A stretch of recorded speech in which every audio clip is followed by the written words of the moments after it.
All right, on Fridays, this guy comes through. He knows it all. I mean, the comic book movies, the Marvel universe, the DC universe, some obscure Korean film that he's found at a festival. He is amazing. I don't know how he takes in all the content.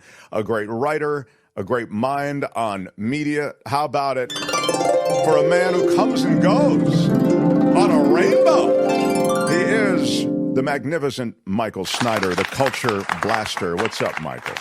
Oh, Mark, you demean yourself with your petty vendetta against me, your desire to make me uneasy, uncomfortable, maybe even unwilling to, deliver the goods on a Friday. I could never be like that.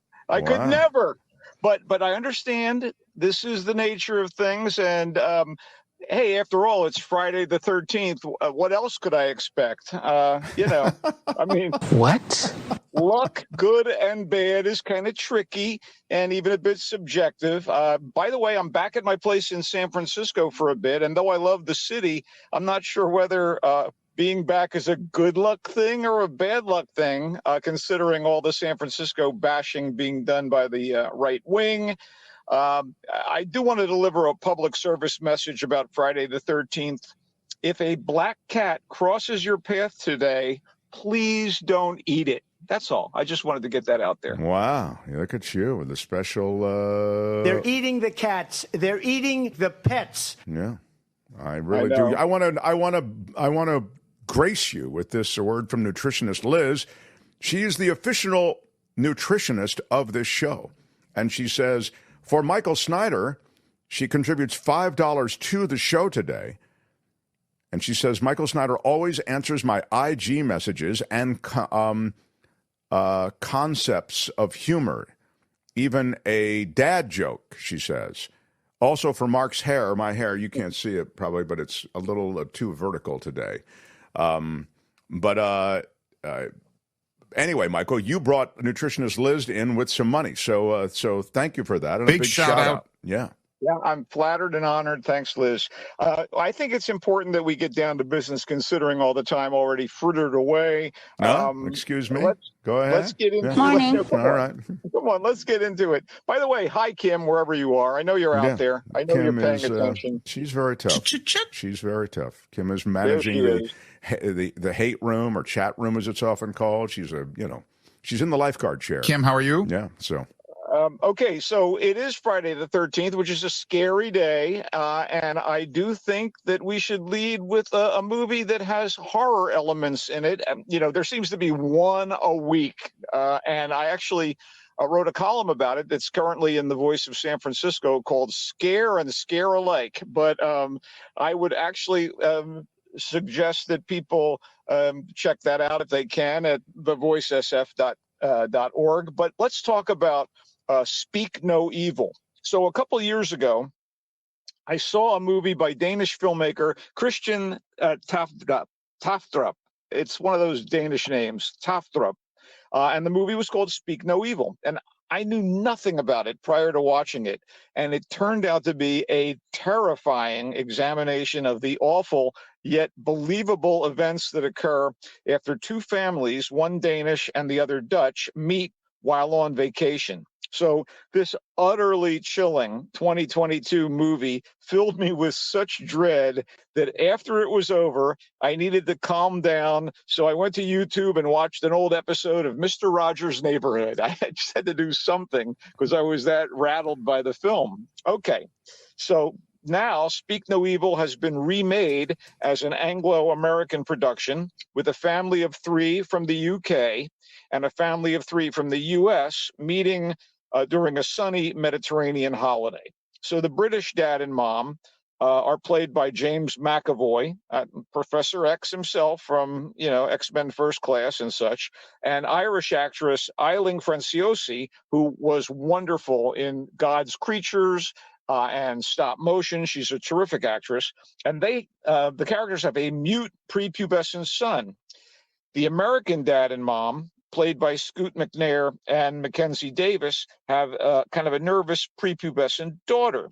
So in a bit of a switch, the Brits are aggressively jovial, while the Yanks are reserved and polite. I mean, it's kind of like turning our, stereotypes on their heads, but it works.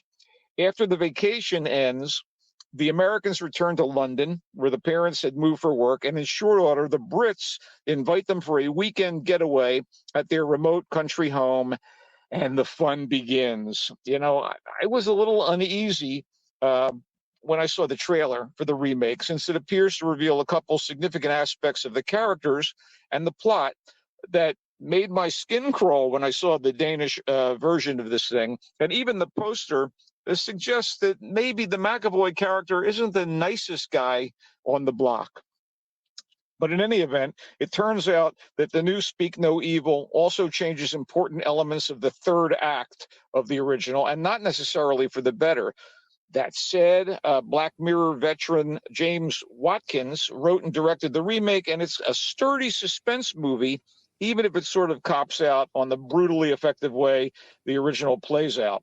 Plus, McAvoy is compelling throughout, and he is well supported by Franciosi, McNair, and Davis. And plus, the kid actors, especially Alex West Leffler as the American daughter, are very, very good. So, if you haven't seen the original, I recommend seeing it, unless you're afraid of subtitles. Yeah, some of it's in English. And if that's the case, see the new one. And if you have seen the Danish version, you might be let down by the new one, although it's not bad at all on its own terms. Speak No Evil in theaters right now. Very interesting review, because you sort of really like the first one and sort of like the second one. And so if you haven't seen the first one, you're not comparing the second one to the first one. And as a result, you end up with even a more positive view of the second one. Would that be a way to summarize it? That's fair. I just feel like the first one is really one of the best horror movies I've ever seen. And it's not gory, really. It's just psychological horror. To the max. And, it's part of that genre that has developed over the past 10 years or so, or at least has been labeled, called elevated horror. And some of those movies are grisly, but the original Speak No Evil is not. And, again, if you like this sort of film and you haven't seen the first and you don't want to seek it out, watch the new one. I think, you'll be entertained, and, that surge of adrenaline when things go wrong on the big screen that kind of is an upper in a way. You'll get plenty of that. Kim? It's fascinating to me that, Michael, you can say you liked a movie when admittedly you had to go find a way to soothe yourself afterward. Like, it was so disturbing to you that you had to go watch children's programming. How can you like a movie that seeps into your psyche this way? Yeah, Michael. Hey, yeah. Talk to Nikki Maduro about it. She'll explain the charge you get. Again, it's an adrenaline rush. The column is basically about how horror movies appeal to us, and the why and the how. And I do believe that little jolt that people get, let's say a scare, fear, and a thrill are not that far removed. It's kind of like going on a roller coaster, Kim. And I don't want to overstate the case. I really didn't watch Mr. Rogers' Neighborhood. I just came up with that for effect. So, hey, by the way, Cassandra says in the chat, literally using the words that you've used. I mean, but she used them before you used them. It's the emotional roller coaster, Kim. She described it the same way. Her name is Cassandra. Of course, she predicted what I was going to say. Big shout out. Okay, let's go to an action film. Okay, the bullet-headed former wrestler turned action star Dave Bautista has won so many fans in projects like Guardians of the Galaxy, where he plays Drax the Destroyer. He's like a funny, and violent and heroic character in those movies. And now he's starring in a tailor-made action comedy vehicle, The Killer's Game. And it's more action and violence than comedy, but he's actually given a love story as part of the plot. And that's sort of comedic in a way, isn't it? He's a stretch as a romantic lead. Let's put it that way. But pairing him with the lithe, athletic Sophia Boutella, who was an assassin herself in Kingsman, and here as a ballerina that he adores, almost works. It almost makes it work. Anyway, the situation is as such. High-end assassin Joe Flood, played, of course, by Batista, gets diagnosed with a terminal disease, so he decides to choose his method of suicide, taking out a hit on himself. So he goes to, some hotshot, hitman broker and says, here's all this money, hire someone efficient, and let's get it done. And unfortunately, since the contract is up for the highest bidder, every killer comes out of the woodwork and starts going after him. And rather than just accept his death, he learns that his girlfriend is caught in the crossfire. He doesn't want her to be hurt, so he goes on the offensive, and he's going to take care of those who are coming after him and thus endangering the girl. So, seeing him squeezed into a tuxedo in one kind of James Bondian part is kind of comical. Okay. Do you know who Broderick Crawford is? The burly guy that starred on Highway Patrol on TV back in the black and white days. This Sure, is like years ago. it's like imagining Broderick Crawford as a leading man. It's kind of nuts in that regard. But Really? He's kind of handsome in his own way. He's a big dude, no? well, yeah, I mean, he's certainly. If you're talking about Batista, he's incredibly likable. That's what I'm But talking about, yeah. I gotta say, it's action sequences are well directed by J.J. Perry. The scripts, the script is not really great, and ultimately, it just exists to watch Dave Batista take out these people who are coming after him. And so it's a little flimsy in that regard. But you know that phrase, chewing gum for the mind, right? Well, Yeah, sure. So, in that spirit, let me just understand something from a plot standpoint. He wants to off himself. He sets yeah, in motion the mechanism to off himself, then yes. realizing, wait, his girlfriend or girlfriend to So be, whatever it is, might be might be in some jeopardy. He undoes or tries to undo something that he's already set in motion. Is that basically it? Yes, he does. And there's also another plot point that motivates him to try to stop what's going on. There's all these sort of stereotypical types of assassins, various nationalities and attitudes, and there's a parade of them. It's very cartoonish in that regard. I mean, I was grudgingly entertained. There's another pull quote for your poster. I was grudgingly entertained. Michael Snyder, The Mark Thompson Show. What? But among the killers, by the way, Terry Crews is pretty entertaining. Pom Clementif, also from Guardians of the Galaxy, she plays Mantis, is in it. And his handler broker is played by Ben Kingsley. And Ben is never going to give a bad performance, so he's rather charming. And just for you, sci-fi and genre fans, Alex Kingston, River Song from the Doctor Who series, and also a veteran of ER, plays Kingsley's wife. And it's fun watching while it's happening, but there's really nothing to it. Wow. Okay. Killer's Game, and that's in theaters. The Killer's Yes, Game. it is. All right. Okay, let's move on to something a little more down to earth and yet a little fantastical. And I know you're not going to like this. I don't want this to jeopardize your earnings, Mark, but the movie is called My Old Ass. And it is a kind of a comedy. It's like a dramedy, and it's about a young girl, a young Canadian girl, well played by Maisie Stella, who's a fresh face. I've never seen her before. She plays Elliot, and she's pansexual and having a great time and about to go off to college. And she's partying with her girlfriends in kind of little I guess a lakeside getaway, and they go on a little kind of camping trip and all take mushrooms, she and her two girlfriends. And while on mushrooms, she meets her older self, played by Aubrey Plaza. Now, whether this is a hallucination or a manifestation of the mushrooms or her frazzled mental state at the idea of her life changing on a university level, it's not really clear. So the rules that are at play here are fuzzy, but the performances are really lovely. And in the context of the story, her older self warns her against getting involved with a guy.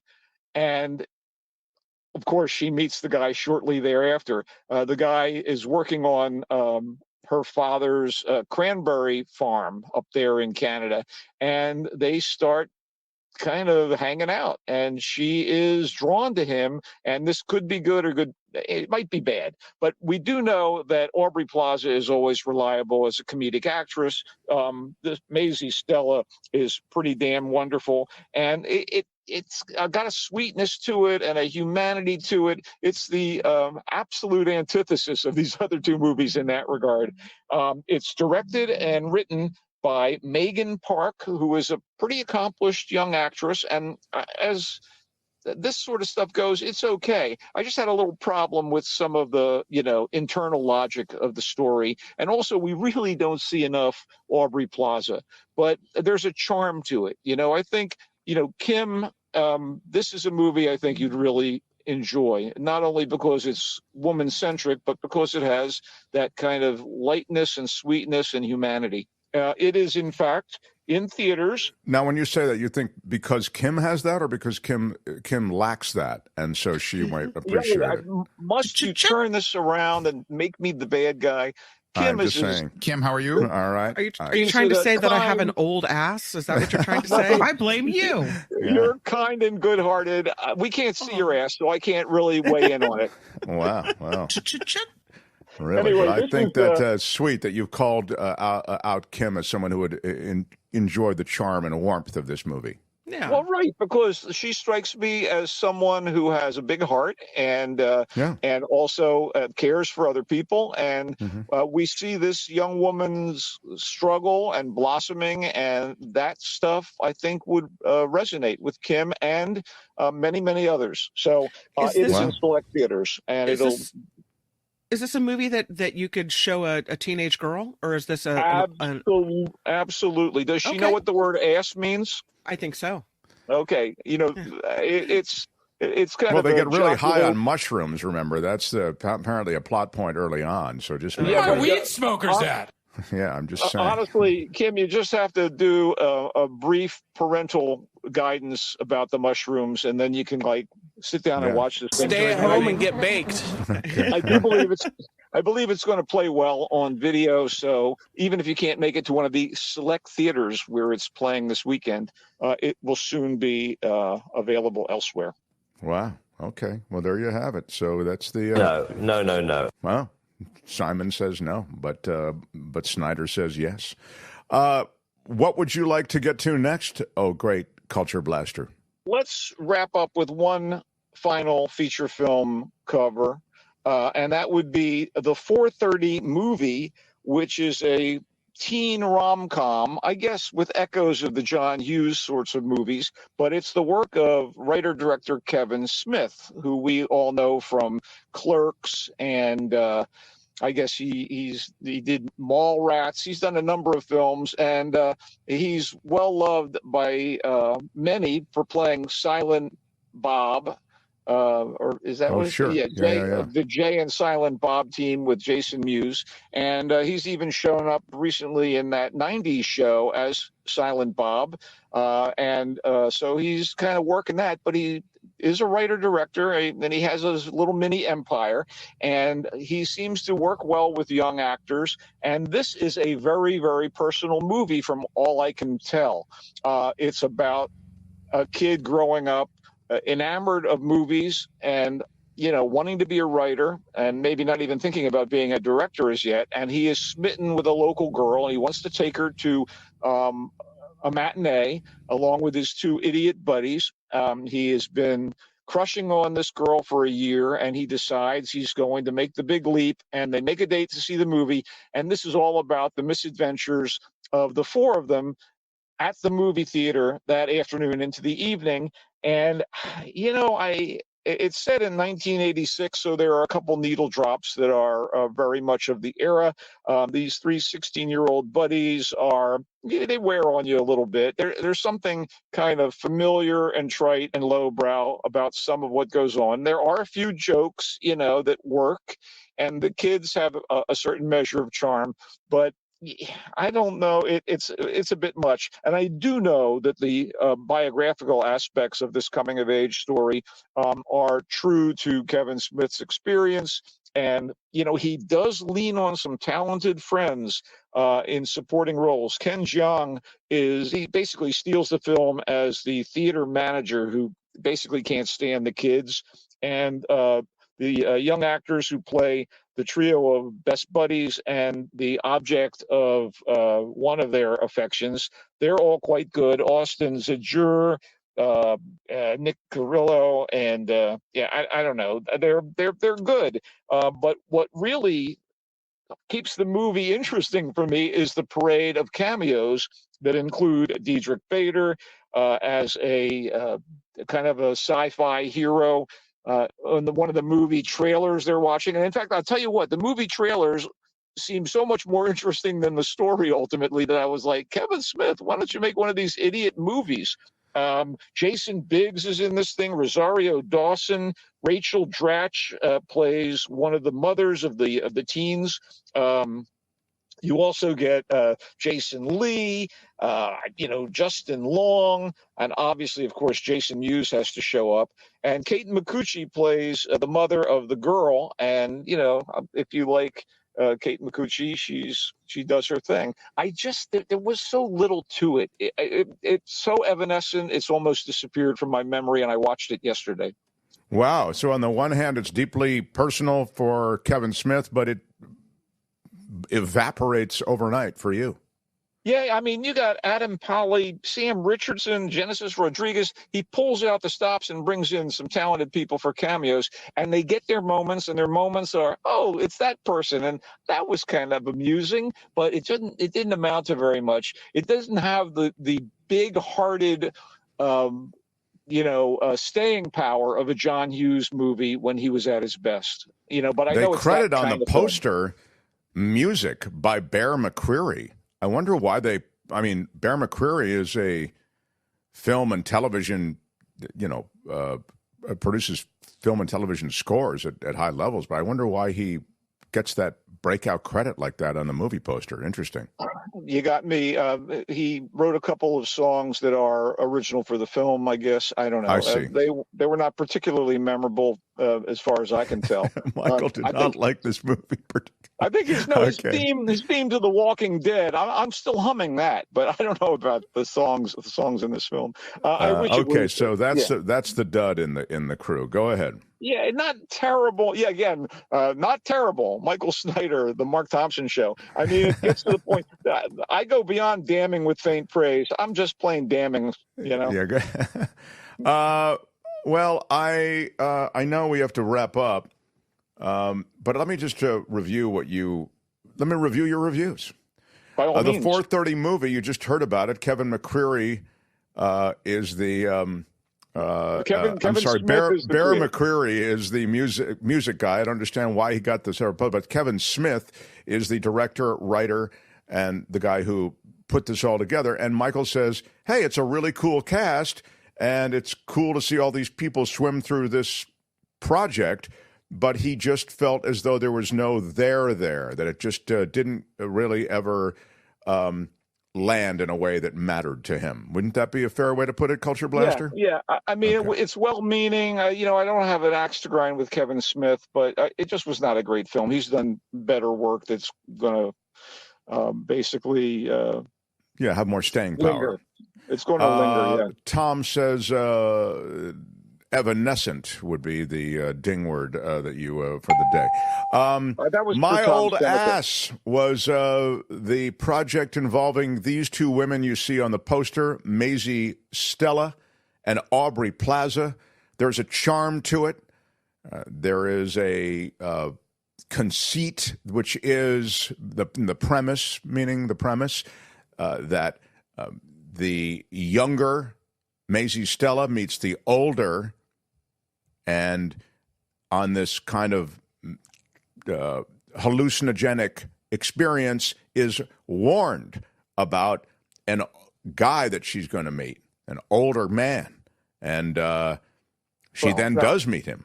And, not that much older, but yes. Oh, I thought My Old Ass referred to the No, it's actually it's the reference, the younger version thinking of the older version. I see. Okay. Well, then in that case, strike the older thing. But anyway, he liked it. He says there's a charm to it, and he recommends it for Kim and Kim's daughter as well. The Killer's Game. Dave Bautista's foray into this world of what will be action and I guess some violence. He's a killer, you see, and he's one way or another, he's fed up with his own life. Orders a hit on himself. As a hitman, ordering a hit on himself, and then he realizes, wait, but he has a love interest who is also somehow embroiled in all of this. He has to undo the hit that he had just done. Well, he's been diagnosed with a terminal disease. He wants to go out on his own terms. Sure. But there is every manner of speculation of complication is the word I was looking for. Yes. There's a twist to things, yes. There is a twist. That's pure speculation. It's pure complication is what it is. And Dave Bautista, Michael Snyder, the Culture Blaster, says, nah, don't quite buy him as a, leading man romantically. They kind of try a couple of James Bond slick and upscale looks to him. I don't know. Everybody loves Dave Bautista, of course, but... Oh, yeah. Dude, saying, I do. But, yeah. I was entertained, but I just didn't think there was a lot to it. Bang, bang, bang. Bang, bang, bang. There you have it. It is in theaters. Speak No Evil is where we started. He reminds us of a movie that I'm sure very few of us saw, which was the first Speak No Evil. He is saying that was the real Speak No Evil that you must see. But if you haven't seen that, then you won't be struck by what he was struck by, which is that this one isn't as good as the first one. But again, if you haven't seen the first one, you don't need to worry about that. And this one is okay. Again, not, going to set the world on fire, but it's okay. So Speak No Evil is in theaters. It stars James McAvoy. Well, Culture Blaster, you have really taken us around the horn today with some projects that you felt sort of meh about, but then I would say you've landed for the most part on the positive side of meh on these projects. You're right. You're right. Particularly Speak No Evil and My Old Ass, which I thought had value for sure. Where can people read your latest thoughts and musings, Culture Blaster? As I said, a piece on horror movies and the proliferation of them at thevoicesf.org. And I will be back from my SF remote location next Friday here on the Mark Thompson Show, I hope. Well, that's exciting. I'll be on the road, but we'll still be on the show, even though I'll be on the road. Well, so there may be a kinder, gentler approach to my segment then. So there you go. Well, I am feeling as though we were quite kind and quite gentle, but we will certainly bring it up in the meeting. He is Michael Snyder. You can find him at thevoicesf.org. His writings, his musings, his reflections, and the promise of a greater future. He comes and goes on a rainbow. Who can't love him? The great Culture Blaster. Thank you, Culture Blaster. You are welcome. Go Niners. Beat the Vikes. Yeah, right on.